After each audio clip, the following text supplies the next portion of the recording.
Bonjour! Salut, c'est Maël et Sandrine. Dans cette vidéo, on va parler intelligence artificielle. Alors, on ne va pas survoler le sujet de l'intelligence artificielle parce que c'est extrêmement important. Donc, on va vraiment faire un point précis sur la situation, état de l'art, comment on en est arrivé là, comment ça fonctionne. Et puis, on va voir tout ce qui est opportunité et surtout tout ce qui est risque et préparation. Ouais, c'est clair, l'intelligence artificielle, ça va bouleverser votre vie. Même les personnes qui ne s'en rendent pas forcément compte parce qu'ils ne travaillent pas sur un ordinateur toute la journée, il faut que vous preniez conscience que l'intelligence artificielle va changer votre vie. C'est du même ordre, voire même plus important que la découverte ou l'invention de l'électricité. Ouais. Tout le monde va être impacté et pour certains, on ne va pas vous le cacher, ça va être dramatique. Ouais, ça va être une catastrophe pour une grosse partie de la population. On va voir ça ensemble, tout ce que ça représente comme risque. Et il y a des choses auxquelles vous n'avez pas pensé, des choses auxquelles nous, on ne s'était pas rendu compte que ça pouvait être déjà fait. Alors qu'en fait, en laboratoire secret, il y a des choses qui ont avancé déjà. On verra ça ensemble. Et on va parler aussi préparation pour savoir qu'est-ce qu'il faut faire face à ça. Parce que c'est quand même tellement énorme, ça va tellement bouleverser l'humanité qu'il faut savoir quoi faire, comment réagir. Alors pour nous soutenir, abonnez-vous à la chaîne, pour nous donner envie de continuer à faire toutes ces grosses vidéos qui nous prennent vraiment beaucoup de temps, beaucoup de travail, c'est énormément de travail ces vidéos. Donc abonnez-vous à la chaîne, mettez-nous un pouce pour nous motiver et puis surtout mettez en commentaire ce que vous en pensez. À quoi ça vous fait penser? Qu'est-ce que ça vous inspire? Est-ce que vous y voyez quelque chose de merveilleux ou au contraire quelque chose d'inquiétant? Et puis on va se parler de tout un tas de bouquins, de tout un tas de films. Si vous avez des idées, allez-y pour la communauté, savoir exactement qu'est-ce que vous connaissez comme livre, comme ouvrage, comme auteur, comme film, pour partager avec l'ensemble de la communauté, pour qu'on puisse avancer ensemble. Ouais, donc c'est aussi une longue vidéo, donc n'attendez pas la fin pour commenter si vous avez une idée. Je sais pas, on va parler des opportunités par exemple et vous dites tiens, ils ont oublié de parler de ça. Mettez en pause et puis allez, dites-nous ce que vous en pensez. Il n'y a pas de souci si 5 minutes ou 10 minutes plus tard vous avez une autre idée sur les risques ou la préparation et que vous avez envie d'ajouter. Vous mettez en pause, vous commentez puis vous continuez à regarder la vidéo. Maintenant, si vous avez une utilisation spécifique de l'intelligence artificielle et que vous avez de l'expérience, allez-y, mettez-le en commentaire, c'est intéressant. Après, on le fait pour le plaisir. Cette vidéo, c'est du travail, mais c'est pas un travail, c'est pas une corvée pour nous, on le fait pour le plaisir. Donc, on n'a pas à supporter les casse-couilles. Donc, les commentaires désagréables, insultants ou simplement désagréables, ils seront simplement éliminés. On est là entre amis, on discute avec vous comme si vous étiez dans notre salon. Donc les commentaires désagréables, on n'aura pas une seconde d'hésitation pour les effacer. Les commentaires insultants, et on en a, et ça paraît bizarre d'ailleurs, on ne comprend pas trop pourquoi. Mais bon. Alors on va commencer par l'état de l'art, savoir exactement où est-ce qu'on en est en termes d'intelligence artificielle. Ça évolue très rapidement en ce moment, mais c'est quelque chose qui existait déjà dans les labos, plus ou moins en secret, et savoir exactement où est-ce qu'on en est. Alors il y a des choses que tout le monde utilise aujourd'hui, plus ou moins.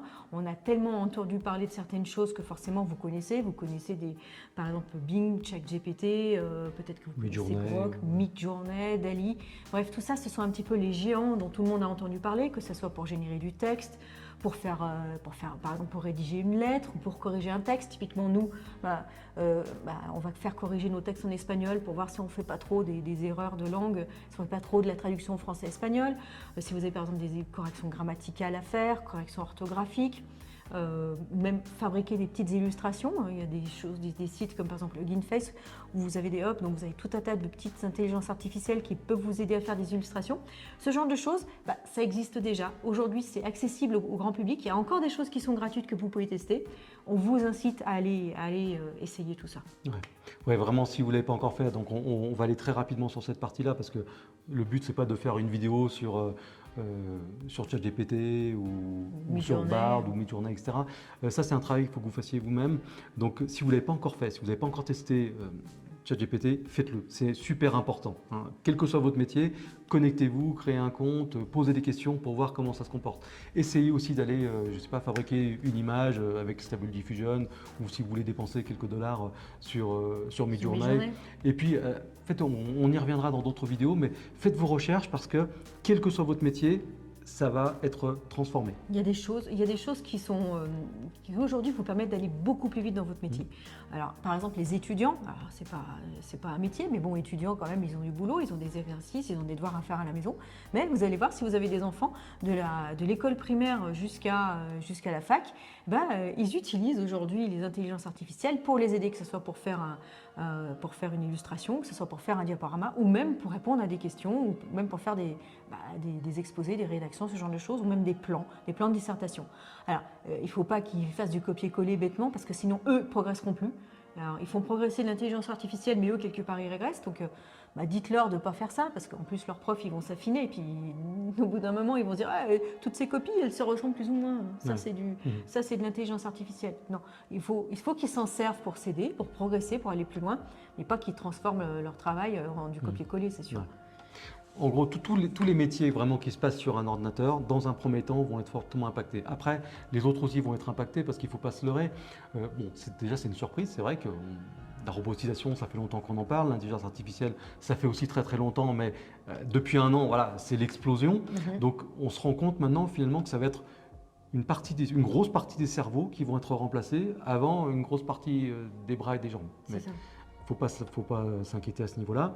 Les intelligences artificielles vont concevoir des robots qui permettront de remplacer aussi des métiers qui semblent être irremplaçables, comme le plombier, le maçon, l'électricien, le charpentier. Là, je parle de la construction, mais on va parler aussi de tout un tas de métiers dans l'industrie, même dans l'agriculture.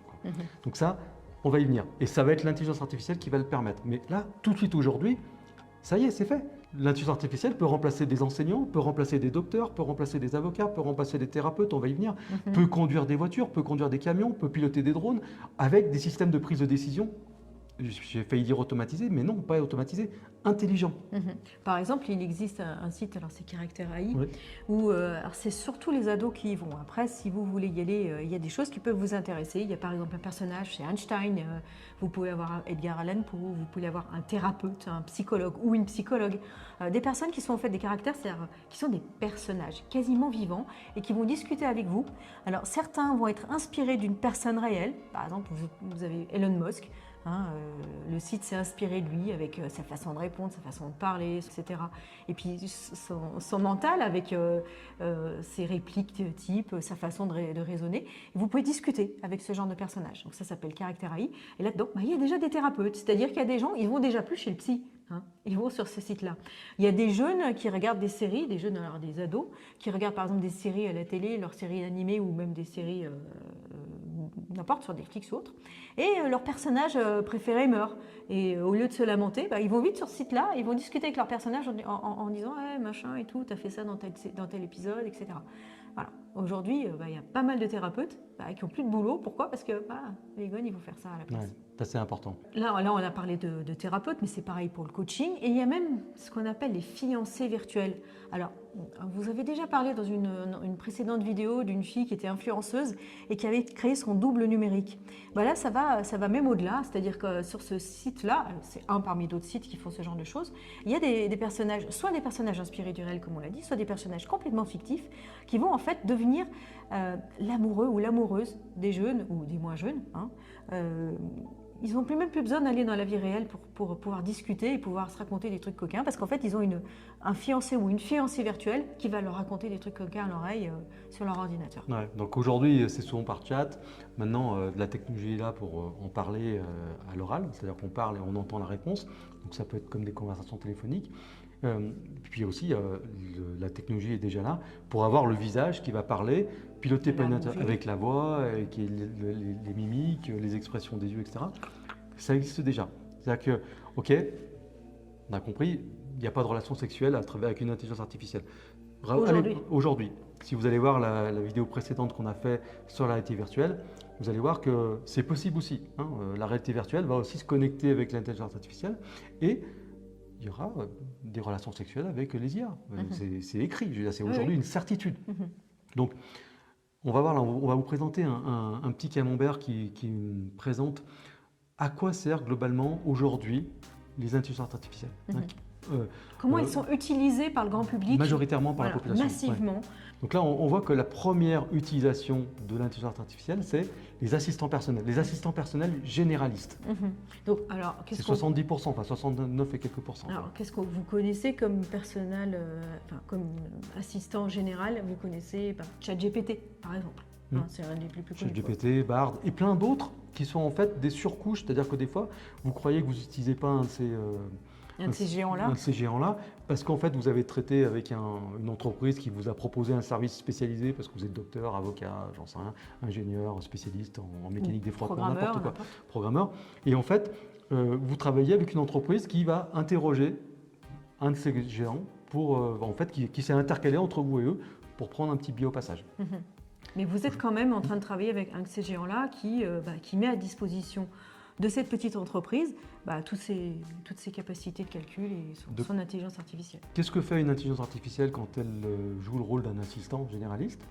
Elle remplace des assistants et des assistantes. Ok, donc ça, c'est 70% des utilisateurs. On voit le deuxième, là, le petit triangle rose, le petit camembert rose, c'est les compagnons, les intelligences artificielles compagnons. Donc ça, c'est déjà une grosse surprise si vous n'êtes pas là-dedans, c'est de vous rendre compte qu'il y a déjà énormément de monde sur Terre qui vont aller parler à leurs compagnons virtuels.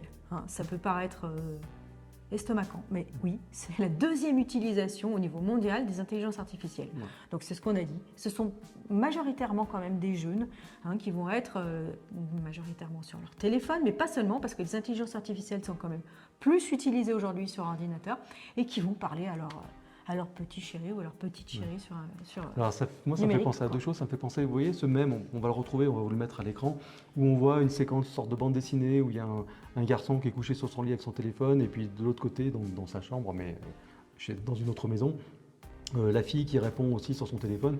Et le mème consiste à changer le texte, parce que le dialogue est différent sur chaque exemple. Là, ça sera la même chose, à travers le téléphone, une sorte de vie amoureuse à travers le téléphone, ou à travers n'importe quel appareil connecté, avec une IA.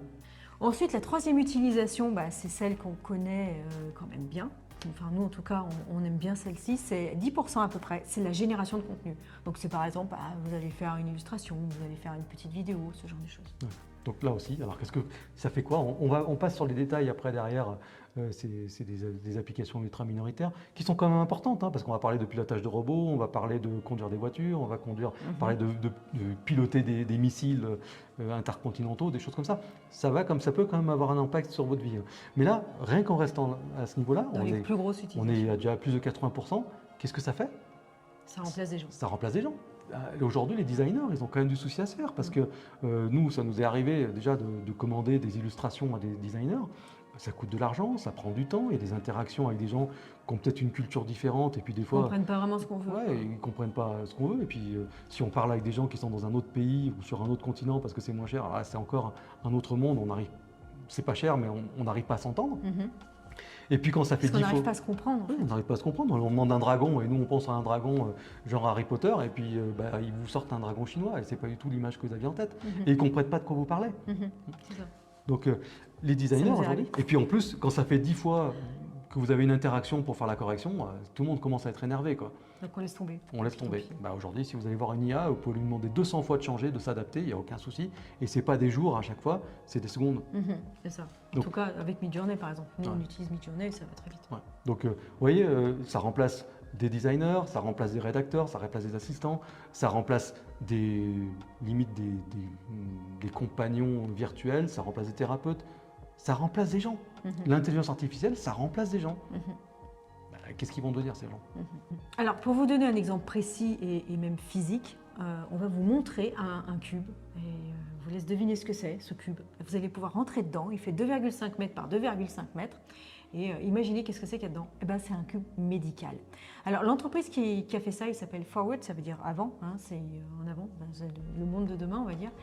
Forward a fabriqué ces cubes médicaux pour en fait, ce sont des cubes qui vont être loués, je crois que c'est $100 par mois pour les personnes qui auront envie d'y aller. Donc on ne sait pas s'ils auront accès illimité ou c'est un nombre de fois. Pour l'instant on ne sait pas exactement. Ils en ont déjà installé à New York et à Chicago. Ils en ont déjà installé à New York et à Chicago. Et en fait, le principe, c'est de faire tout un tas de tests médicaux. Donc vous pouvez mettre la tête à un certain endroit, vous avez des capteurs pour pouvoir venir voir s'il y a des taches ou des grains de beauté. Ils vont pouvoir prendre votre tension artérielle, votre pouls, faire des tests sanguins aussi. Bref, tout un tas de choses comme ça, tout un tas de contrôles corporels qui vont pouvoir être faits. Et ensuite, ça va être envoyé soit à une intelligence artificielle, soit alors à des vrais médecins qui vont pouvoir faire des diagnostics. et ensuite établir une ordonnance. Donc aujourd'hui, il y a pas mal de gens qui sont en train d'y tester.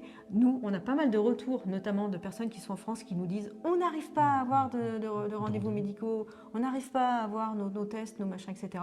Avec ça, ça va solutionner l'embouteillage médical, on va dire, mais pas seulement. D'ailleurs, je vous ai noté la phrase que disent les créateurs du cube médical, parce que c'est assez surprenant. Voilà ce qu'ils disent. Nous ne pensons même pas qu'un cabinet médical devrait exister. Nous pensons que c'est une chose du passé. Donc voilà ce que pensent les gens qui ont inventé ce cube médical. Et donc c'est vrai que typiquement le métier de médecin, on parle de coach thérapeute, par exemple de psychologue, c'est une chose. C'est vrai qu'il y a des gens qui peuvent aller discuter avec des AI et ça peut-être ça remplacera leur thérapeute. Mais là on parle de médecin, on parle de cabinet médical. Nous, notre médecin, j'en suis pas encore à me dire bon allez on va plus aller le voir.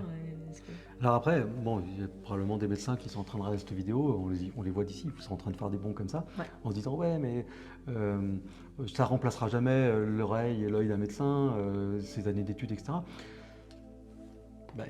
Les médecins, c'est comme tous les autres métiers. Il y a des gens qui sont très très bons, il y en a qui sont très très mauvais, et puis il y en a qui sont dans la moyenne, et l'immense majorité est dans la moyenne. D'accord ? Donc les gens qui font ces cubes de médecins, alors évidemment, ceux qui sont très très bons, ils seront toujours au-dessus de la machine. L'immense majorité va quand même être larguée. Et il ne faut pas croire que les gens qui se lancent dans une technologie comme ça, c'est uniquement des gars de l'électronique et de l'informatique qui disent tiens, on va remplacer les médecins. Non, il y a une équipe de médecins qui travaille avec eux et c'est probablement pas ceux qui sont à la traîne. Ils sont probablement parmi les meilleurs ou le haut de la moyenne. Et il y aura quelque chose de plus répétable. Et là, on parle d'exemple des médecins, mais ça va s'appliquer à plein d'autres métiers. Ça sera plus répétable parce que ça sera à chaque fois le diagnostic d'un des meilleurs. Dans chacune des spécialités. Alors bien sûr, dans la limite où, quand vous êtes assis dans un fauteuil, les contrôles, les prises de données biologiques peuvent être faites. Il y a des choses qui ne seront pas faites, des choses bien sûr, bien évidemment. Mais à ce moment-là, la machine sera capable de dire ça va au-delà de ce que je peux faire. Et là, elle dira, elle vous envoie vers un vrai médecin. Mais ça va déjà réduire l'embouteillage. C'est-à-dire que si on divise par 100 le nombre de personnes qui ont besoin d'aller voir physiquement un médecin, ça a besoin qu'il y ait besoin de 100 fois moins de médecins. Quoi. Donc le jour où il y aura des cubes médicaux comme ça de partout, il faut s'attendre à ce qu'il y ait des personnes qui, au lieu d'aller voir leur médecin, vont aller dans le cube médical. Ouais. Ça, faut s'attendre. Donc ça veut dire quoi ? Ça veut dire que, ça va effectivement désengorger, mais d'un autre côté, ça va aussi prendre du travail à des gens qui ont fait des années d'études et qui se disent non, j'ai plus de clients dans mon cabinet. Donc vous vous rappelez, les sous-doués passent le bac avec la machine à bac ? La machine à apprendre, elle vient d'Amérique. Asseyez-vous. Où ils rentrent dans un cube comme ça, ils se prennent des claques et puis on les force à apprendre. On leur donne une sucette si ils ont bien répondu. Voilà. En fait, ça va être la même chose, mais c'est pas la machine à bac, c'est la machine à docteur. Quoi. Voilà. C'est le docteur qui dit t'as mal mangé. Ouais. Ah, donc ça, Non, ça, ils vont pas taper dessus. Je sais pas. Non, je pense pas. Alors là, on parle des médecins. Il y a une partie manipulation, il y a une partie contact humain, il y a aussi une partie confiance, parce que souvent à son médecin, on peut être amené à lui dire des choses qu'on dirait à personne d'autre. Mais ça concerne aussi tout un tas d'autres métiers. On peut parler par exemple des psychologues, des thérapeutes. C'est une des premières applications. D'ailleurs, tout à l'heure, on vous donnera des sources où il y a des auteurs de science-fiction qui ont imaginé que ce seraient les premiers métiers qui seraient remplacés. Ce seraient les coachs, les thérapeutes et les psychologues. Et alors, on va dire, mais l'empathie, l'émotion, etc., ça ne peut pas être fait par une machine. Si. Ça peut être fait par une machine parce que ça peut s'apprendre. Et pour les gens qui vont dire non, ça ne s'apprend pas, on va leur répondre alors pourquoi est-ce que vous êtes allé à l'école pour apprendre ce métier si ça ne s'apprend pas ? Donc si ça s'apprend, ça veut dire qu'on peut le codifier, ça veut dire que ça peut être transmis et donc ça peut être fait par une machine. Et ça peut même souvent être mieux fait par une machine. Je ne sais pas si vous avez déjà étudié un petit peu la programmation neurolinguistique qui s'applique à certaines thérapies ou qui peut s'appliquer à la vente, au marketing, etc. On va vous apprendre à regarder où regarde la personne qui est en face de vous. Si elle regarde en haut, elle a un certain type de personnalité. Si elle regarde sur les côtés, encore une autre. Si elle regarde à droite ou à gauche, ça veut dire qu'elle invente ou qu'elle va chercher dans sa mémoire, ce genre de choses. Si elle change de position, c'est qu'il y a quelque chose qui a changé dans son cerveau. Si sa respiration s'accélère ou ralentit, ça veut dire des choses. C'est des choses qui sont vraies, ça. Mais quand vous êtes en train de vendre, quand vous êtes en face d'un client ou quand vous êtes en face d'un patient, c'est pas évident de surveiller tout ça. Surtout que vous devez en même temps écouter ce qu'il vous dit. Et vous devez aussi penser à ce que vous allez dire ensuite. La machine, elle peut le faire. L'intelligence artificielle peut le faire. C'est très très dur pour un être humain. Donc il y a quand même beaucoup de métiers comme ça où on pourrait penser que c'est lié à l'émotion, que c'est lié à l'empathie, qui vont être mieux faits par une IA qu'elle peut l'être par un être humain. On a un exemple d'ailleurs qu'on on va vous montrer. Cette personne, donc c'est une jolie fille avec des cheveux roses. Elle s'appelle Aitana Lopez. Elle habite à Barcelone, je crois. Oui. Elle aime bien le fitness, elle aime bien tout un tas de choses. Les cosplays. C'est une grande cosplayer, etc. Elle aime bien se montrer en maillot de bain, elle aime bien Ouais. montrer ses formes. Voilà, elle est belle et tout. Et bien cette personne n'existe pas. On vous fait voir son compte Instagram, là. Pourtant, vous la voyez dans tout un tas de positions. Vous voyez qu'elle change de coiffure, qu'elle change de vêtements, etc. Cette personne n'existe pas. Aitana Lopez est une création. Alors, eux, ils appellent ça une création digitale. Alors, ils disent création digitale sur son compte Instagram, mais bon, je ne sais pas si ça vous fait pareil, mais nous, quand on voit ça, on croit que c'est quelqu'un qui travaille dans la création digitale. On n'imagine pas tout de suite que c'est une intelligence artificielle qu'a créée Aitana et qui en fait la fait vivre. Alors c'est une entreprise, l'entreprise de com qui a inventé Aitana, c'est l'agence The Clueless. Et en fait ils l'ont fabriquée pour démontrer à tous les influenceurs et toutes les influenceuses qui leur font un petit peu des misères en piquant des colères ou en disant ah je veux faire ci, je veux pas faire ça, en étant un petit peu leur princesse ou leur petit prince comme ça, pour dire aux influenceurs on va là bientôt, plus besoin de vous. On a créé une intelligence artificielle. Enfin, on a créé un personnage digital qui s'appelle Aitana et on va gagner des sous avec. Et les marques vont nous confier des publicités par l'intermédiaire d'Aitana. Et ils y sont arrivés. Ça fait quelques mois qu'elle existe. Elle a déjà quelque chose, plus de 150 000 abonnés sur Instagram. Probablement plus au moment où vous allez Voilà, si vous voir. allez la voir, vous allez voir que ça monte. Ils sont arrivés à faire des placements produits. Ce qu'il faut que vous sachiez, c'est qu'à chaque fois qu'ils font un placement produit avec Aitana, ils gagnent $1000. Si vous regardez bien les photos, à un moment donné, vous allez la voir avec des vêtements Nike. Il y a aussi des gens qui font des compléments alimentaires, des protéines, tout ça pour le fitness, qui leur ont fait faire de la pub grâce à Aitana, ce qui est complètement incohérent parce que comme ce n'est pas quelqu'un de réel, qu'est-ce qu'elle peut vous dire que le complément alimentaire ou la protéine a bien marché quand elle a fait son sport? Elle a le ventre vraiment plat, mais parce qu'il a été dessiné par une IA. Et en fait, elle va vous vendre le produit qui permet d'avoir le ventre plat, quoi. Voilà, ou alors la protéine qui permet d'avoir des muscles, alors qu'en fait, ces muscles, ils ont été dessinés. Mais bon, les gars qui vendent ces produits-là, on dit, tiens, ce personnage-là, cette influenceuse correspond à notre produit, on va faire du placement produit grâce à elle. Et bien, l'agence de com The Clueless arrive à gagner entre 3 000 et 10 000 $ par mois. En moyenne 3 000 et c'est monté à 10 000 $. Ça va faire que monter, forcément, parce qu'elle a de plus en plus de fans et de followers. Et il y a même un célèbre acteur latino. Ils n'ont pas voulu dire son nom parce que le pauvre, il s'est fait avoir. Il a cru que c'était une vraie personne et il a commencé à lui envoyer des messages. On ne sait pas si c'est pour la draguer ou quoi, ou pour faire un truc avec elle, ou des images ou autre, on ne sait pas. On sait pas. Mais il s'est fait avoir, il lui a envoyé des messages et la boîte de com a été obligée de lui dire désolé, un gars super connu, c'est pas une vraie personne, elle ne peut pas te répondre. Alors, donc si vous allez sur son compte Instagram, vous allez voir qu'ils annoncent la couleur, mais ils le font un petit peu de manière subtile. Quelque part, c'est un petit peu un piège. La première ligne dans sa bio, c'est création digitale. Mais on pourrait penser qu'elle est tout simplement designeuse et qu'elle fait de la création digitale. Ils disent ouais, mais on vous l'a dit. Ouais, mais on vous l'a dit de manière à ce que vous croyiez autre chose. Du coup, il y a plein de gens qui le savent. Ça n'empêche pas de regarder les photos parce que les photos sont très belles. Et puis, il y a plein de personnes qui regardent juste l'image et qui sont amoureux de cette image-là et qui vont acheter les produits qui sont recommandés par ce personnage artificiel. Alors, ce qu'il faut savoir, c'est que l'équipe qui a créé Aitana, ils n'ont pas lancé un truc et puis ça y est, ça s'arrête là. Non, ils ont des réunions très très régulières où ils vont inventer sa vie. Ils vont inventer ce qu'elle va faire. Ils disent, tiens, il faut qu'elle aille à la plage. Tiens, il faut qu'on la voie dans une salle de sport. Tiens, il faut qu'on la voie avec des amis. Tiens, il faut qu'on la voie dans un aéroport. Ils imaginent sa vie, ils imaginent ses qualités, ses points forts, ses faiblesses, ses défauts, tout ça. En fait, elle a une vraie personnalité et ils se réunissent régulièrement pour faire grossir sa personnalité. En plus, ils ne le font pas simplement autour d'une table comme ça en disant hey, « tu as une idée, etc. » Oui, ils font ça, mais ils utilisent aussi d'autres outils qui leur permettent de rédiger, de faire du background, d'inventer des histoires. C'est ce qui fait que vous allez avoir Aitana en maillot de bain sur la plage en disant « je passe un bon moment aux Canaries » ou des choses comme ça. Alors, ça, c'est pas complètement nouveau, les influenceurs virtuels, on vous en a déjà parlé il y a plusieurs années, mais à l'époque, c'était des designers qui dessinaient des personnages avec des outils, qui les dessinaient, et à chaque fois qu'ils faisaient une nouvelle mise en situation, ils redessinaient.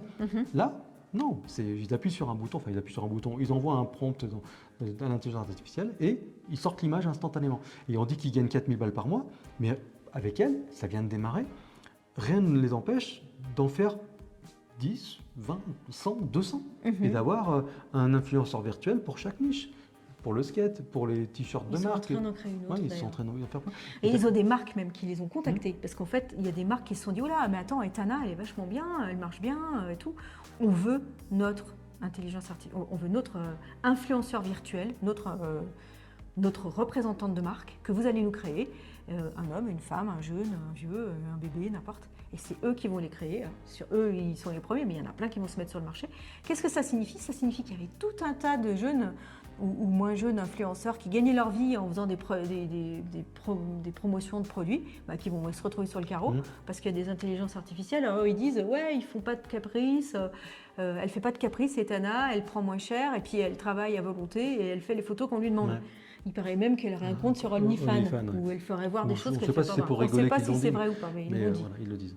Ça fait un peu penser à Simone. Vous vous rappelez le film Elle est justement C'est Al les- Pacino. Al Pacino, ouais, qui est réalisateur ou réalisateur, je crois. Et il en a marre des caprices des actrices, quoi.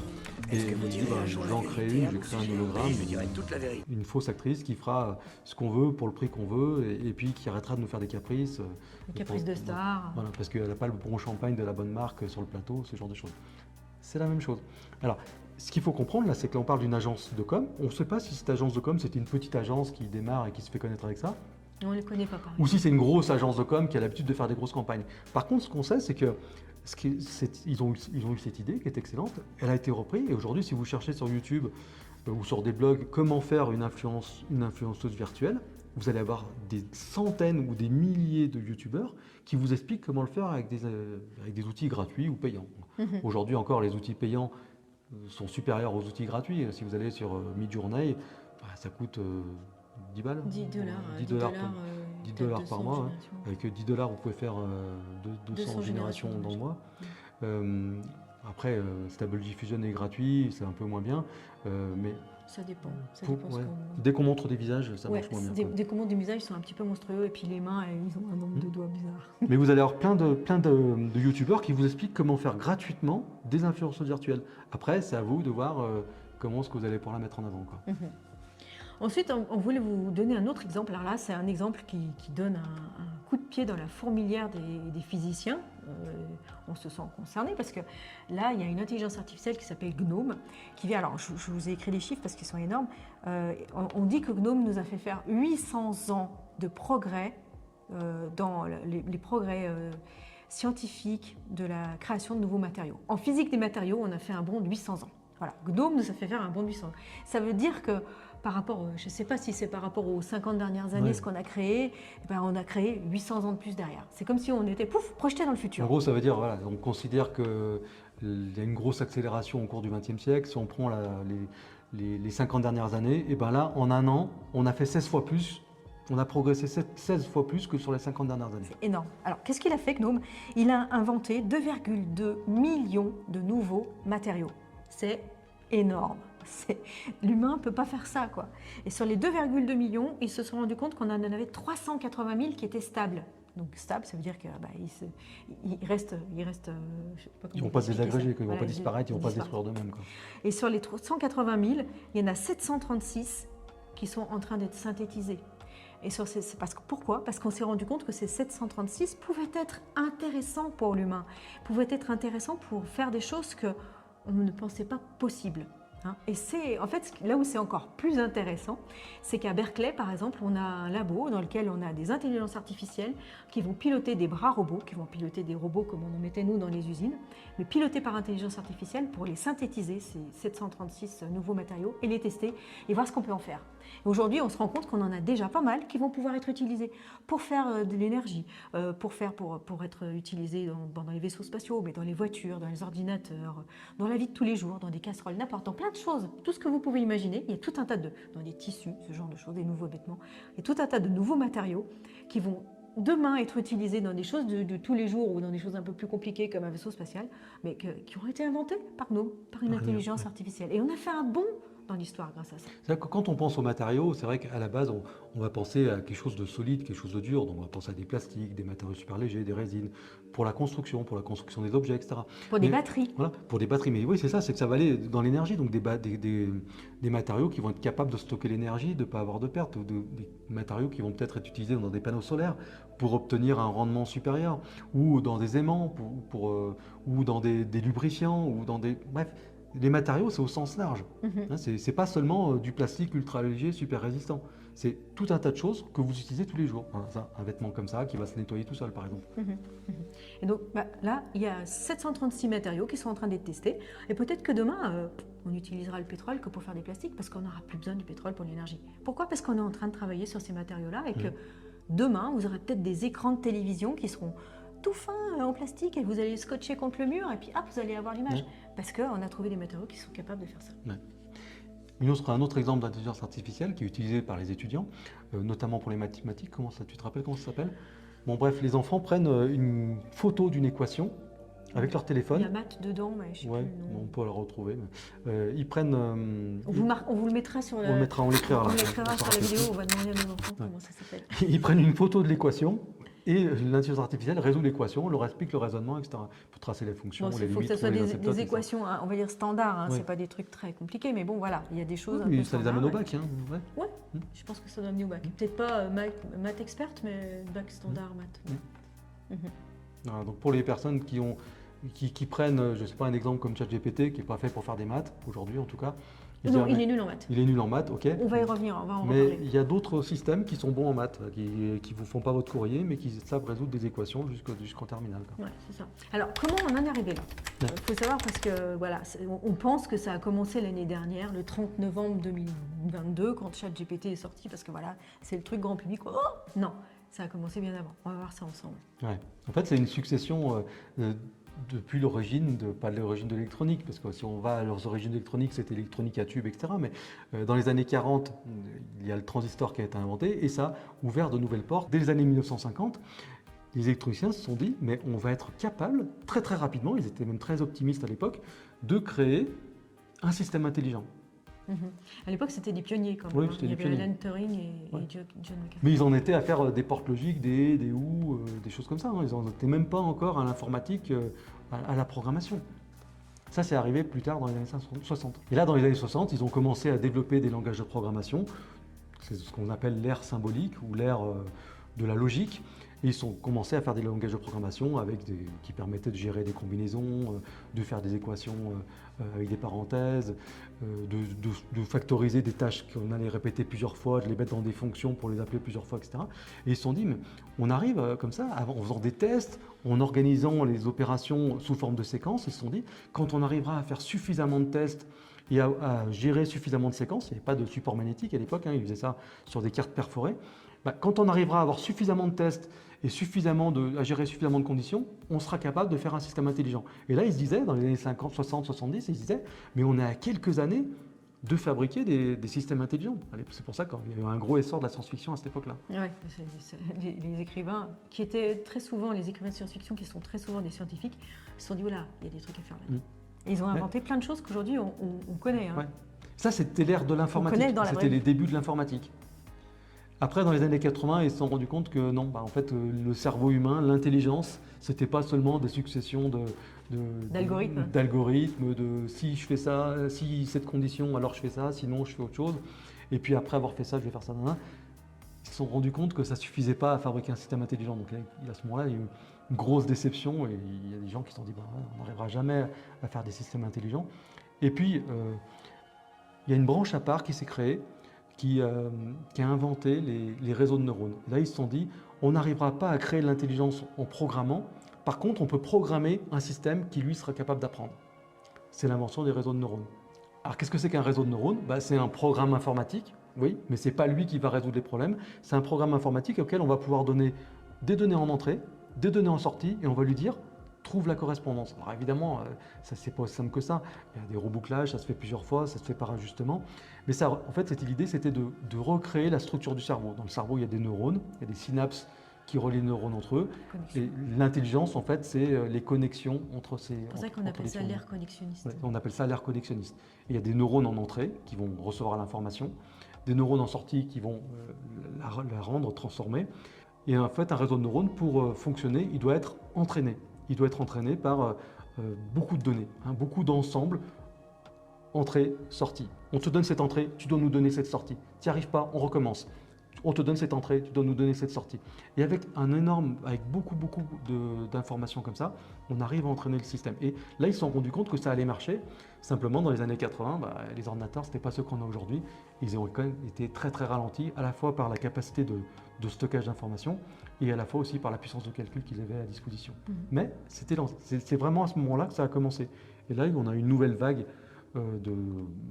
d'auteurs de science-fiction qui se sont dit l'intelligence artificielle, on va avoir des soucis.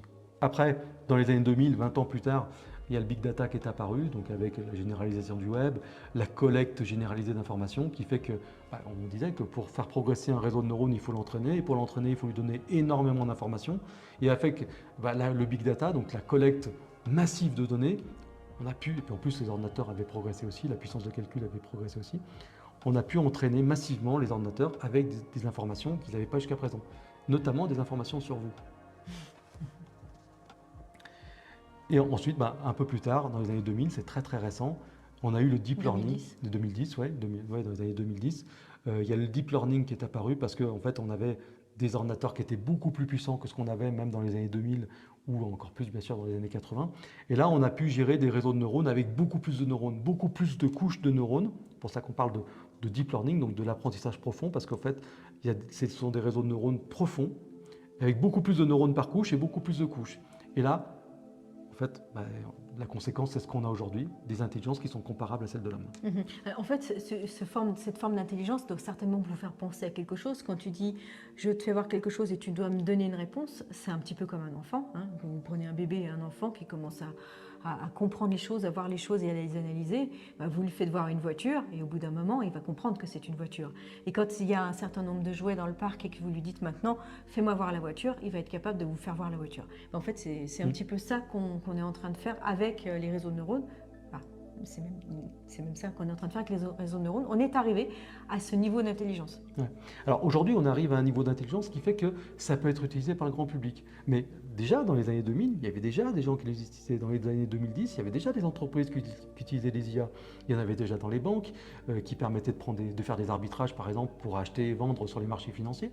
Ça existait déjà, ça coûtait très très cher. Il fallait avoir des gros ordinateurs, il fallait avoir des experts en permanence sur les systèmes, mais ça existait déjà. Ce qu'on fait en fait avec la progression, c'est que ça généralise et des entreprises qui n'avaient pas les moyens d'avoir des IA ont les moyens d'en avoir aujourd'hui, et même les particuliers peuvent en avoir en fait. Et aujourd'hui en fait, on est dans une nouvelle phase d'accélération. Peut-être, limite les plus optimistes ou pessimistes, ça dépend de quel côté on se situe, vont dire ouais mais il y a déjà eu des phases d'optimisme comme ça où les gens se sont dit que ça allait aller très très vite, etc. Peut-être qu'effectivement ça va se calmer, que l'année prochaine on parlera plus d'IA, que ça reviendra dans 20 ans. Nous, on n'y croit pas. On pense que vraiment là, on arrive à un âge de maturité, ça se généralise.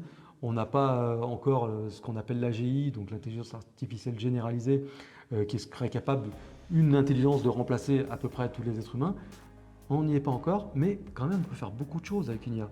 On peut lui faire rédiger son courrier, on peut lui faire répondre au téléphone, on peut lui demander de résoudre à peu près n'importe quel problème scientifique, on peut lui demander de dessiner, on peut lui demander de faire des films, on peut lui demander d'écrire un livre entièrement, on peut lui demander de dessiner une BD. Oui, de dessiner une BD, de piloter une voiture, de piloter un drone, de piloter un avion, de prendre des décisions stratégiques au niveau militaire ou au niveau économique. Il y a beaucoup de choses qu'on peut déjà faire à une IA aujourd'hui. Aujourd'hui, c'est le monde réel, c'est plus la science-fiction. Alors en pratique, comment ça marche ?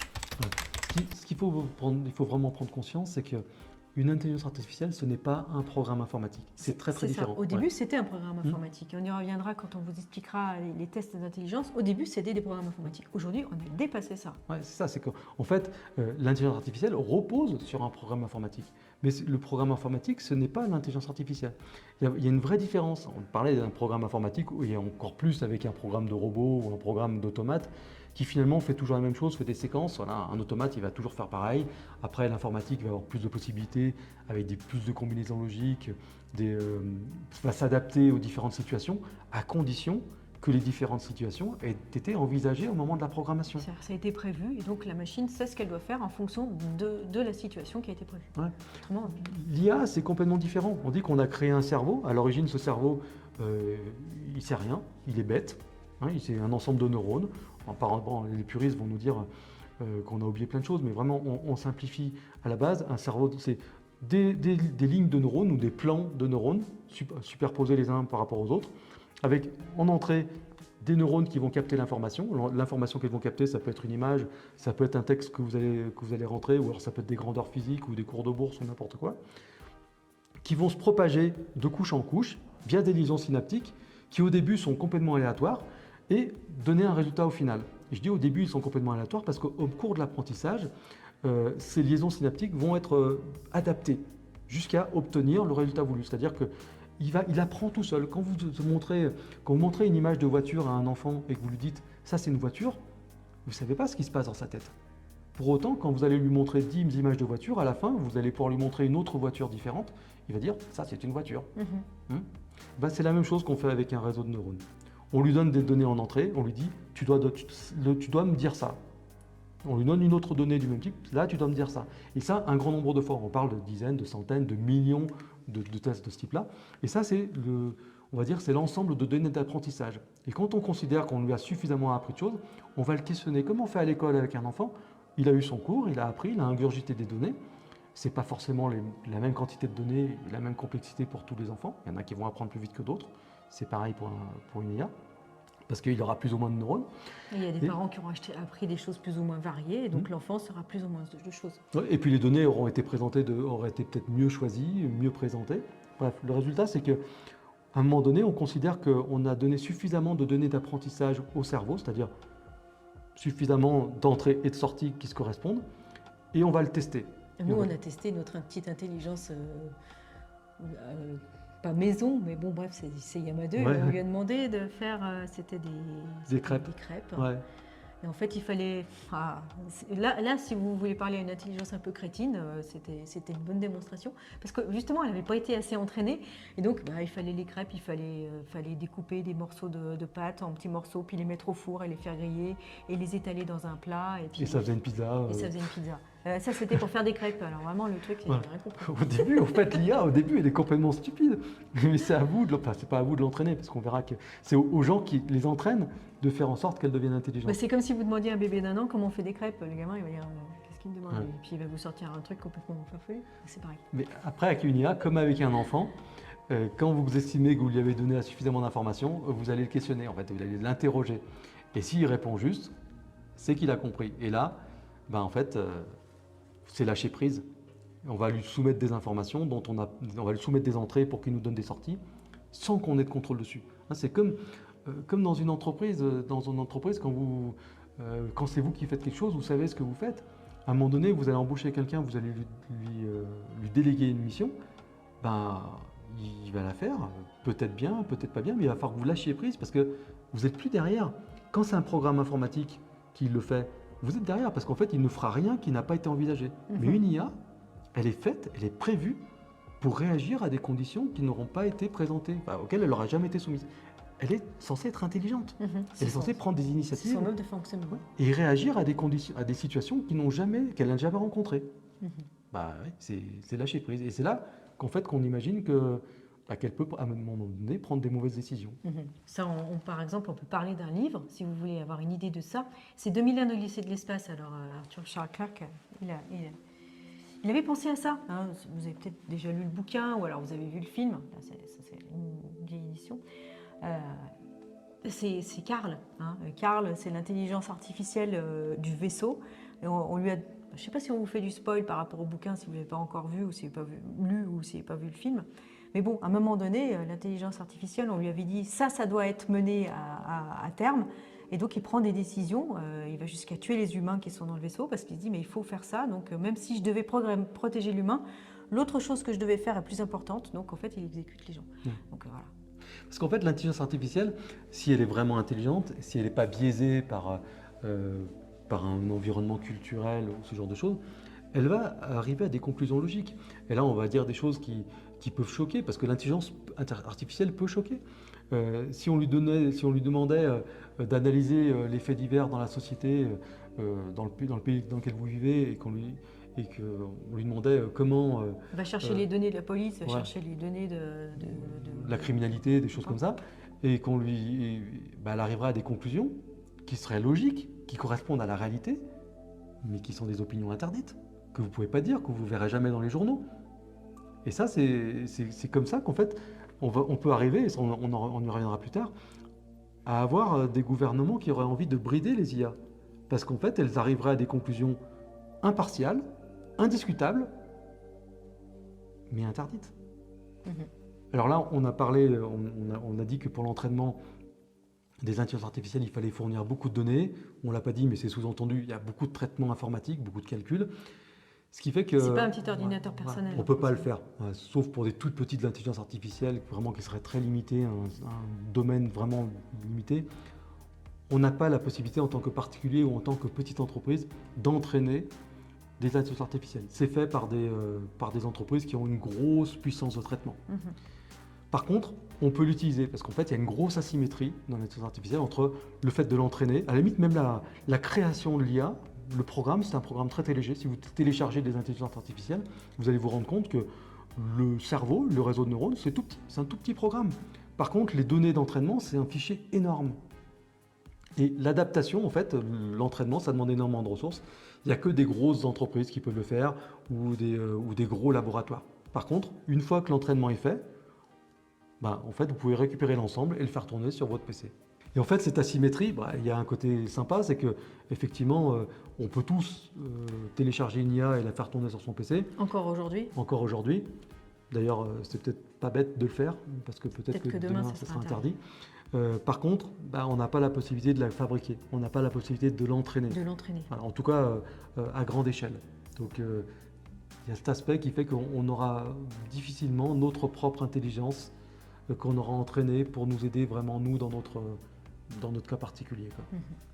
Alors aujourd'hui, on peut se poser la question, et il y a beaucoup de gens qui se posent la question, est-ce qu'aujourd'hui les intelligences artificielles sont intelligentes et est-ce qu'elles sont proches de l'état de conscience? Aujourd'hui, on va au-delà de l'intelligence, parce qu'il y a beaucoup d'intelligences artificielles qui tout simplement ont dépassé le niveau de l'humain moyen dans leur domaine de prédilection. Et on peut se poser la question, est-ce qu'elles sont conscientes? Donc on va voir qu'il existe en fait tout un tas de tests. Il y a un test dont on voulait vous parler, c'est le test qui s'appelle Gaia. C'est General AI Assistant. Alors, c'est pas n'importe qui a fait ce test. Il y a Metafair, il y a MetaGen AI, il y a Hugging Face, AutoGPT. Vraiment, il y a des grosses pointures qui ont fait ce test-là, qui ont créé ce test-là. Et ce test-là, il est basé sur quoi? Sur 466 questions. Alors, on va poser les questions à l'humain et à l'intelligence artificielle, forcément, pour savoir si elle est intelligente. Et en fait, ces questions-là, il y a plusieurs niveaux. Au premier niveau de questions, l'être humain, je crois, est capable de répondre à 92% des questions, l'être humain moyen, alors que si on prend par exemple une intelligence artificielle très évoluée comme ChatGPT, elle va être capable de répondre à 30%. Quand on passe au deuxième niveau, même les intelligences artificielles les plus évoluées, aujourd'hui, n'y arrivent pas. C'est-à-dire quand on passe au niveau 2, elles n'y arrivent pas. Pourquoi? Parce qu'en fait, ce sont des questions qui ont été construites de façon à être basées plus sur l'intelligence humaine. Et c'est une intelligence humaine si, par exemple, vous avez des enfants qui sont au niveau d'études seconde, première, terminale, par exemple, si on parle du bac français. C'est équivalent dans à peu près tous les pays. Si vous regardez les examens qu'ils ont, qui seraient par exemple de l'ordre de la physique ou de la bio, si vous regardez les devoirs, les exercices ou même l'équivalent du bac, il y a différents documents qui sont analysés. Il peut y avoir des tableaux de chiffres, il peut y avoir des graphiques, il peut y avoir des articles de presse, des articles qui seraient l'équivalent de publications scientifiques. Bref, il y a des documents qui sont de différentes natures, de différentes formes de données. Et en fait, les questions, que ce soit l'humain ou l'intelligence artificielle, on va lui dire, tiens, dis-moi combien il y a de ça et est-ce que c'est bon pour telle personne, etc. Parce qu'en fait, il y a tout un tas de données différentes de différentes formes. Et bien, les intelligences artificielles, aujourd'hui, elles ont du mal avec ça. Aujourd'hui, elles ne sont pas faites pour ça. C'est encore une intelligence qui est humaine, c'est une intelligence qui qui est, on va dire, plus logique, plus scientifique. Et donc, les intelligences artificielles, aujourd'hui, on vous l'a déjà dit, au niveau scientifique, elles ont quand même du mal. Elles sont capables de faire des choses quand on leur a vraiment appris, c'est-à-dire on leur a appris cette équation, on la résout comme ça, comme ça. Donc là, si c'est des étapes un petit peu comme un programme, elles sont capables de le faire. Par contre, quand c'est comme ça, c'est je te lâche dans la nature, je te donne 10 documents différents, de 10 natures différentes, elles sont là, elles n'y arrivent pas. Attention, elles n'y arrivent pas aujourd'hui. Ouais. Hein. Dans 6 mois, elles seront peut-être capables de le faire. En tout cas, on va revenir là-dessus. Mais OpenAI avec Sam Altman sont en train de travailler notamment sur une intelligence qui va être capable de faire ça. Donc ça, c'est un test qui s'appelle Gaia. Ouais, mais à partir du moment où le problème a été identifié, le test, c'est récent ce test. Hein. Il est resté récent. Il y a des tests beaucoup plus anciens. Ouais. Ce test est récent, il a mis en évidence ce problème. Bah, une fois que le problème est mis en évidence, voilà, ils vont bosser dessus. Quoi. Bah oui. Mais c'est un C'est problème pour qu'on ça a. qu'il les crée, ces tests d'ailleurs. Mais c'est un problème qu'on a nous aussi, hein, instinctivement. On est vachement plus à l'aise avec un document unique, une succession, etc. C'est pour ça que dès qu'on a plusieurs données, à l'écran par exemple, on va chercher à avoir plusieurs écrans, plusieurs fenêtres, de prendre des notes à côté, parce qu'on a besoin de resynthétiser les informations. Bah, l'IA, elle va faire pareil, C'est ça. elle va suivre le même cheminement. C'est hein. ça, c'est ça. Donc aujourd'hui, c'est comme si vous aviez une intelligence artificielle qui n'est pas encore au niveau peut-être seconde, première et qui va se dire « Ah non, mais là, j'ai trop de mal, là, j'y arrive pas ».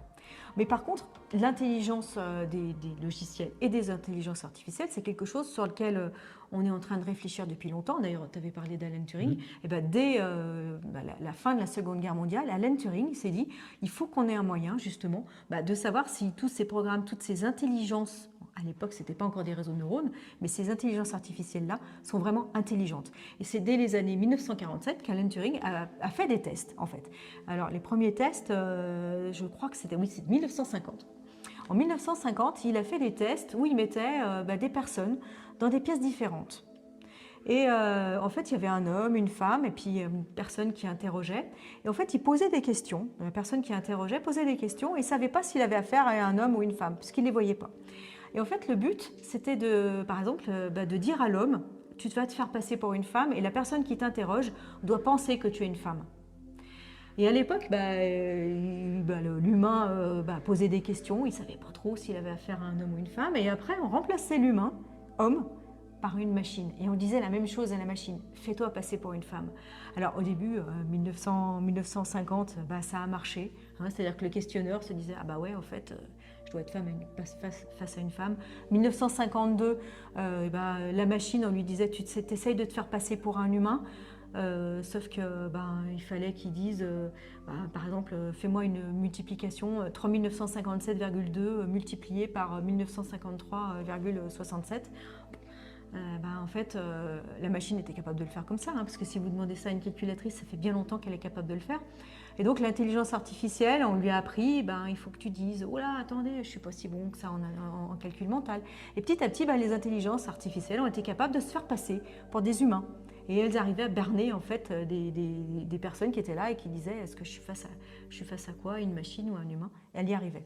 Et en 1966, pareil, alors bien sûr, avant vous avez des étapes comme par exemple des personnes qui jouaient aux échecs, des champions d'échecs qui étaient face à des machines. On leur demandait est-ce que tu es face à une machine ou est-ce que tu es face à un humain. Il y a des machines qui sont arrivées à se faire passer pour des humains et qui sont bien sûr arrivées à battre des champions d'échecs. En 1966, il y a une intelligence artificielle. À l'époque, c'était déjà une intelligence artificielle qui s'appelait ELISA, qui très facilement est arrivée à se faire passer pour un humain. Et en 1972, c'était l'intelligence artificielle Paris. Donc en fait, ça fait déjà pas mal de temps, pas mal d'années qu'on essaie de tester des intelligences, on veut les rendre plus intelligents que les humains, mais on veut aussi les faire passer pour des humains. Et ça fait déjà pas mal de temps qu'on y arrive. Alors à l'époque, on appelait ça des intelligences artificielles, mais on a vu la chronologie. C'était pas des vraies intelligences artificielles, c'était des systèmes programmés. Et il faut même se le remettre dans le contexte. Les ordinateurs, à l'époque, c'était des immeubles, c'était des trucs grands comme des maisons. Il n'y avait pas d'écran, il n'y avait pas de disquette, il n'y avait rien du tout, donc il n'y avait même pas d'interface.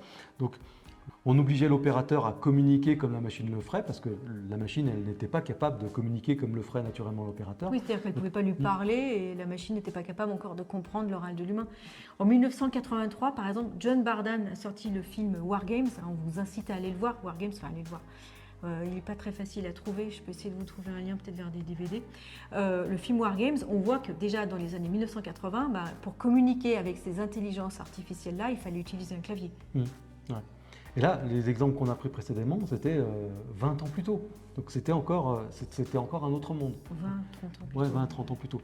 pour autant, déjà, les scientifiques se disaient, mais il va falloir qu'on soit capable de s'étalonner par rapport à l'intelligence artificielle, au système informatique, pour savoir s'ils sont vraiment intelligents, pour savoir à quel moment ils vont nous dépasser, quoi. C'est ça, parce que la question c'est quand est-ce qu'ils vont nous dépasser. Et là, quand Wargames est sorti, les réseaux de neurones avaient déjà été inventés, on était déjà dans cette logique, il y avait déjà la branche des systèmes programmés et puis des systèmes à apprentissage, c'était déjà séparé, hein. Donc c'était toujours des informaticiens qui fabriquaient les réseaux de neurones, mais il y avait aussi des informaticiens qui continuaient de leur chemin à faire des systèmes sous forme de tests et de séquences, quoi. Dans Wargames, l'intelligence artificielle prend le pouvoir en fait sur des simulations de jeux de guerre, et les Russes de l'autre côté croient qu'ils sont en train de se prendre des missiles. Sauf que les jeux de guerre, c'est l'armée, quoi. C'était les vrais missiles qui étaient au bout. C'est ça. Alors après, tout à l'heure, toi, tu as parlé de l'intelligence émotionnelle, notamment de programmation neurolinguistique. Alors ce qu'il faut savoir, c'est que on sait aussi poser la question, parce qu'il y a des personnes qui ont dit oui, ce sont des machines, elles n'ont aucune émotion, elles n'ont aucune compréhension des émotions humaines. Alors justement, et c'est là que c'est très très étonnant, hein, parce qu'on a fait des tests justement d'intelligence émotionnelle, et là vous allez tomber sur les fesses. Parce que sachez que, alors, le test c'était pour savoir si les machines, les intelligences artificielles et les humains étaient capables d'identifier et de décrire des émotions. Donc en fait, on a pris des intelligences artificielles et des humains plus ou moins intelligents, voire même très intelligents, et on les a testés pour savoir s'ils étaient capables de décrire et d'identifier les émotions qu'ils voyaient sur des humains, que ce soit dans les films, dans des photos. Et en fait, les tests ont été faits à 1 mois d'intervalle. Le premier test qui a été fait, on s'est rendu compte que les intelligences artificielles qu'on avait testées étaient légèrement plus fortes pour décrire et pour reconnaître les émotions des images et des films qu'on leur proposait. 1 mois plus tard, l'intelligence artificielle a progressé, c'est-à-dire qu'elle a vu passer de plus en plus d'images, de plus en plus d'expressions, etc. Et là, elle avait un niveau le plus élevé possible et elle était extrêmement plus intelligente qu'un être humain, que l'être humain moyen en général, pour décrire et pour comprendre les émotions. D'ailleurs, nous, on a fait le test. Ouais. Je ne me rappelle plus comment ça s'appelait, parce qu'en fait, on teste, il y en a plusieurs, on en teste des centaines d'outils. Ouais. Et en fait, je ne sais plus comment ça s'appelait. Un truc gratuit qu'on avait téléchargé, qu'on avait vraiment installé en local. Ouais. On lui avait téléchargé une photo de nous sur la plage. Sur la plage, et là, elle nous a stupéfiés. Ouais. On était waouh. Elle nous a dit, décrit. c'est un couple avec une grande complicité, on voit qu'ils sont souriants, heureux, et on s'en ressent l'amour. Mais bon, ça allait beaucoup plus loin que ça, hein. Ouais. Il y avait toute une description, on se dit waouh. Et oui, l'intelligence artificielle comprend les émotions, aussi bien sur des images que sur du texte. Vous pouvez soumettre sur des trucs grand public comme ChatGPT, vous lui donnez un message, une lettre, et vous lui demandez quel est le sentiment qui en ressort. Il va vous dire la personne est en colère, la personne est joyeuse, c'est de la manipulation. Il peut vous dire ce genre de choses avec des trucs grand public auxquels vous avez accès, quoi. Alors, ça ne veut pas dire qu'aujourd'hui, les intelligences émotionnelles...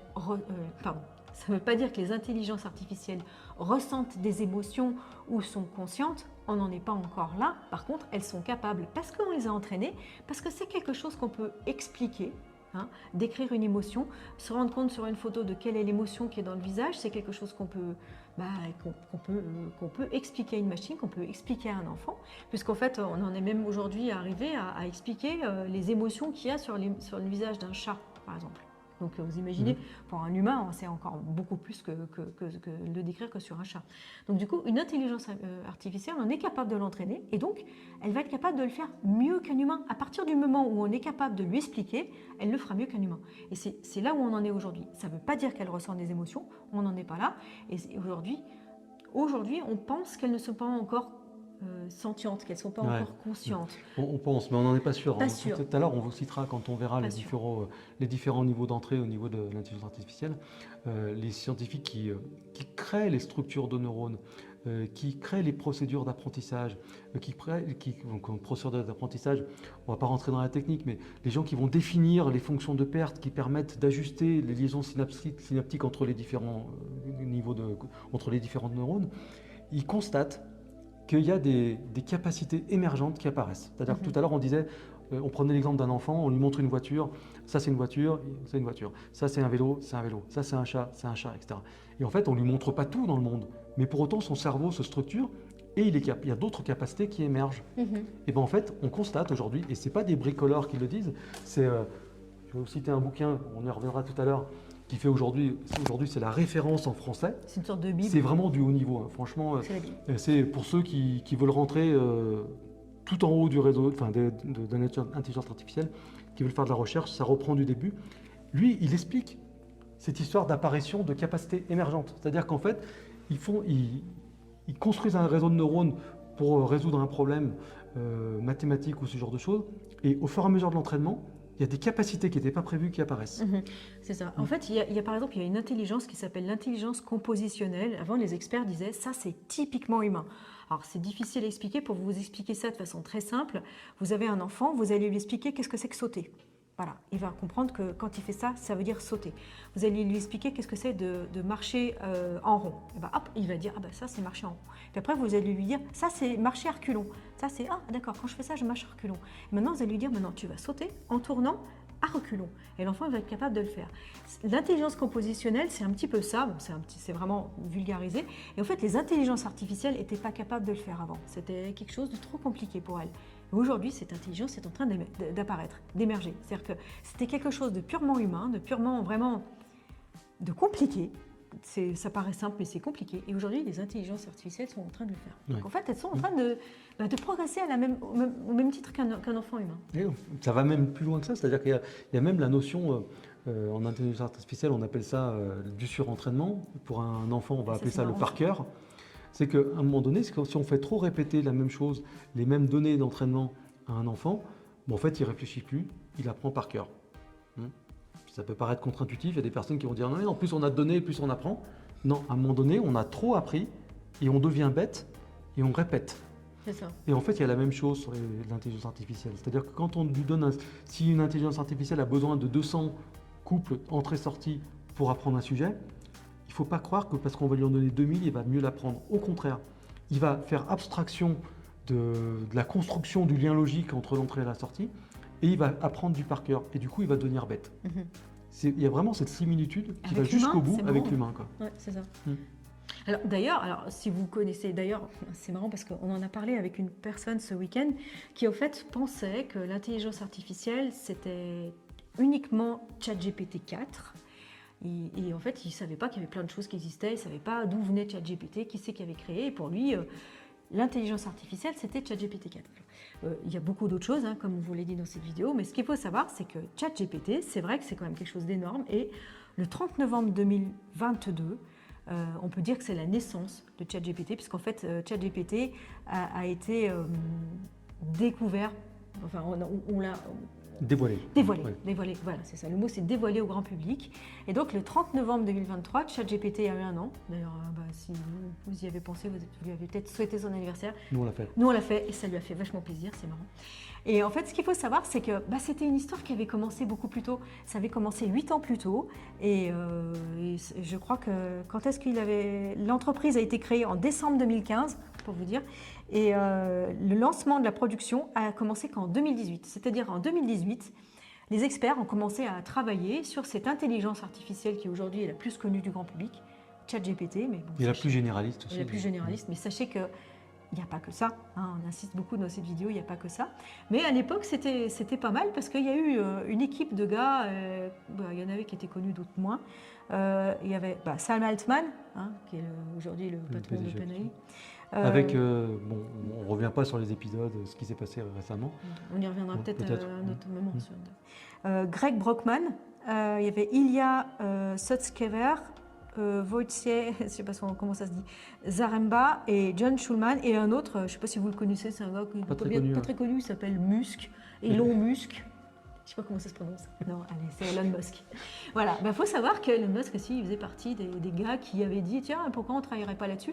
Et ce qu'il faut savoir, et c'est très intéressant, c'est qu'à l'époque, quand ils ont créé cette entreprise OpenAI, ils voulaient quelque chose qui était sûr, responsable et bénéfique pour l'humanité.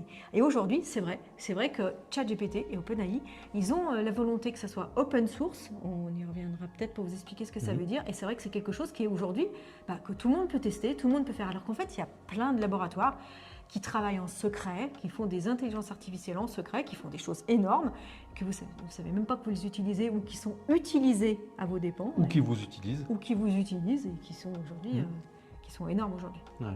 C'est vrai qu'il y a ce côté, c'est une entreprise, elle doit arriver à l'équilibre, elle doit gagner des sous, donc elle a un service payant, qui d'ailleurs est pas cher du tout, 20 $ par mois, pour avoir un truc... Énorme. Pour remplacer 10 employés dans Moi, je votre trouve ça entreprise, énorme. voilà, c'est ça. Donc c'est énorme. Et c'est, enfin, quelque part, il joue le jeu. Et on peut dire qu'il, ça a beau être une entreprise qui est là pour gagner des sous, c'est la seule qui vous met à disposition cet outil-là. Mhm. Donc ils vous permettent quelque part de résister à toutes les autres entreprises, tous les laboratoires secrets, tous les laboratoires qui développent des IA, sans le dire à personne, peut-être même en le niant publiquement, qui utilisent des IA contre vous. C'est ça, c'est ça. Et des choses qui, on ne va pas en dire plus, mais qui vous écoutent sur votre téléphone par exemple. Mais on ne va pas en dire plus.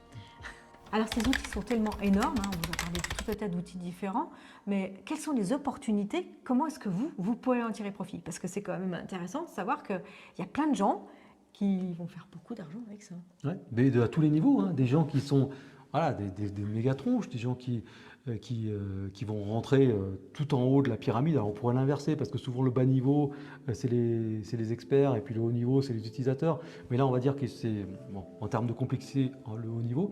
Et puis, mais aussi des gens qui ont un tout petit niveau qui vont pouvoir transformer leur vie en utilisant des outils d'intelligence artificielle. Hein, c'est vraiment, on va faire la liste hein, d'ailleurs. Ouais. Je ne sais pas combien il y en a, on va y aller petit à petit. Alors oui, un niveau vraiment, on va dire vraiment utilisateur, c'est ce que ChatGPT appelle les GPTs. Aujourd'hui, il y a tout un tas d'entreprises, alors il y a pas mal d'entreprises d'ailleurs qui ont fait faillite parce que... ou qui vont faire faillite. Ou qui vont faire faillite. Ou qui vont arrêter tout simplement avant. C'est ça.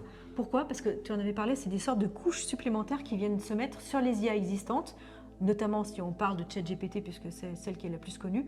En fait, il y a des gens qui avaient fait des petites couches supplémentaires, en fait, qui utilisaient ChatGPT et qui venaient mettre une couche supplémentaire. Et en fait, vous, en tant qu'utilisateur, vous pouviez payer ces petites entreprises, ou même c'est des entreprises qui étaient aujourd'hui en train de développer des projets, qui n'avaient pas encore mis sur le marché leur outil. Et bien, ce qu'il faut savoir, c'est que OpenAI, très récemment, a intégré à ChatGPT tout un tas de choses comme ça qui étaient utilisées en disant on va les intégrer et puis comme ça, soit ça sera gratuit et ça fera partie du pack gratuit, soit alors ça sera payant dans le pack des 20 $ dans lequel vous avez aussi DALL-E qui est le logiciel de dessin et ChatGPT et tout un tas justement d'utilisations comme ça. Il y a tout un tas d'entreprises qui ont fait faillite. Et donc ChatGPT se sont un petit peu sentis peut-être coupables de dire mince, c'est pas qu'ils ont utilisé leur travail, hein, ils l'ont refait, mais donc quelque part il y a tout un tas de gens qui ont été dégoûtés, qui travaillaient dessus depuis je ne sais pas combien de temps et qui ont jeté l'éponge. Et ils se sont dit, ce qu'on va faire, c'est qu'on va faire les GPTs. Les GPTs, ce sont justement des couches supplémentaires. Je ne sais pas, par exemple, vous faites un assistant virtuel ou alors vous faites une couche supplémentaire qui va être expert en résistance des matériaux ou alors expert je ne sais pas moi, qu'est-ce qu'on peut vous donner, en cuisine, en fabrication de nouvelles recettes de cuisine, n'importe, tout un tas de choses comme ça. Ou alors en génération je sais pas moi, d'images spécifiques, on y reviendra peut-être. Et en fait, ce sont des couches supplémentaires et vous pouvez les utiliser, ces GPTs, et en fait, elles vont se retrouver dans un GPT Store, qui est un magasin réservé de ChatGPT, et les gens vont les utiliser, et au fur et à mesure que vous allez les utiliser, vous allez être rémunéré. Donc, ce sera une façon de gagner votre vie avec l'intelligence artificielle. Après, les GPTs, c'est donc les couches supplémentaires, ça peut être des choses assez complexes, ça peut aussi être des trucs ultra simples, du genre donner un format dans la rédaction des messages, en disant voilà, tu es assistante médicale et donc tu dois utiliser tel vocabulaire. Ou alors utiliser de préférence un jargon juridique ou ce genre de choses. Ça peut être aussi basique que ça. Ça peut être par exemple un assistant commercial de quelqu'un qui vend du bois et c'est ce genre de choses. Une couche supplémentaire pour ça. Ou alors, je sais pas, une assistante ou un assistant pour une agence immobilière. Vous imaginez ce genre de choses. Ça peut être une couche. En fait, vous la développez et quelque part, elle peut être utilisée par d'autres personnes et plus elle sera utilisée, plus vous allez toucher des sous. C'est vrai que quand vous allez utiliser une intelligence type ChatGPT, il faut apprendre à lui parler. Et c'est vrai qu'il y a un petit investissement de formation. C'est pas très compliqué. C'est pareil avec les générations d'images. Apprendre à faire les prompts. Faire un Midjourney, si vous lui dites dessine-moi une fille blonde, il va dessiner une fille blonde, ça c'est sûr et certain. Par contre, ça ne sera pas forcément ce que vous attendez, quoi. La qualité de l'image, est-ce que vous voulez que ce soit un dessin, quel style ça sera peut-être une manga alors que vous attendez une photo, quoi. Voilà, il y a une façon de le faire, quoi. Donc il y a quand même un gros travail de mise en forme du message que vous allez envoyer à l'IA. Et ça, c'est vrai que les GPT vous permettent de le faire. Dire, voilà, vous lui donnez un message brut, qui est celui de votre client, et puis vous allez rajouter quelque chose avant, quelque chose après, pour le contextualiser, pour que l'intelligence artificielle comprenne mieux ce que vous demandez. Mais ça, c'est ultra basique. Vous pouvez le faire. Hein. Demain, vous allez sur ChatGPT, prenez vos options payantes, vous faites créer un GPTs, et puis il y a 4 ou 5 champs à remplir. Ça peut être plus complet au sens que vous pouvez lui donner des informations complémentaires. C'est-à-dire que si vous avez une entreprise, par exemple, vous pouvez lui donner votre catalogue produit ou des notices de produits. Et ensuite, lui dites, mes clients vont te poser des questions sur ces informations-là. Effectivement, vous pouvez le connecter avec un bot, par exemple, que vous avez sur votre site internet. En bas, vous voyez les questions, là, vous dites, voulez-vous communiquer avec moi? Je m'appelle Cindy, je vais vous répondre. Ce genre de choses, ça peut être ChatGPT qui va répondre et il a toute la connaissance de l'entreprise parce que vous lui avez donné les PDF du catalogue et des docs techniques. Ça peut aller jusque-là. Il y avait des gens qui le faisaient à part. OpenAI a dit mais pourquoi il y aurait des gens qui vendraient ce service une fortune alors qu'en fait c'est nous qui avons fabriqué le cerveau, on va l'intégrer chez nous, quoi. Ensuite, pour gagner votre vie grâce aux intelligences artificielles, on peut décrire plusieurs niveaux. On va partir des experts et descendre jusqu'aux utilisateurs. Ouais. Parce qu'en fait on se dit comment vous pouvez rentrer vous maintenant dans l'IA, vous dites on vous dit ça va changer le monde, ça va révolutionner le monde. Pour l'immense majorité de la population, ça va être une catastrophe, ça va être un drame. Comment est-ce qu'on fait pour être du côté pour lequel ça ne va pas être un drame, mais plutôt une opportunité? Bon, ça fait déjà pas mal de temps qu'on parle. On va peut-être faire une petite pause. On commence à avoir la bouche sèche. On va boire un coup, on va faire une petite pause. On revient pour la suite. Alors, revenez bien pour la deuxième vidéo parce que on a déjà dit beaucoup de choses, mais on n'a pas parlé des choses qui sont les plus importantes. On va parler des risques et on va parler préparation. Donc, on se donne rendez-vous dans la deuxième vidéo. Ce qu'on fait, c'est qu'on va les publier en même temps et on vous pintera un commentaire en bas. Comme ça, vous avez le lien direct vers la deuxième vidéo qu'on mettra aussi dans la description. Comme ça, vous pouvez attaquer sur la deuxième vidéo. Au moment où vous regardez cette vidéo, l'autre vidéo sera déjà prête. Puisqu'on les tourne, on va juste boire un coup. On se donne rendez-vous dans la prochaine vidéo.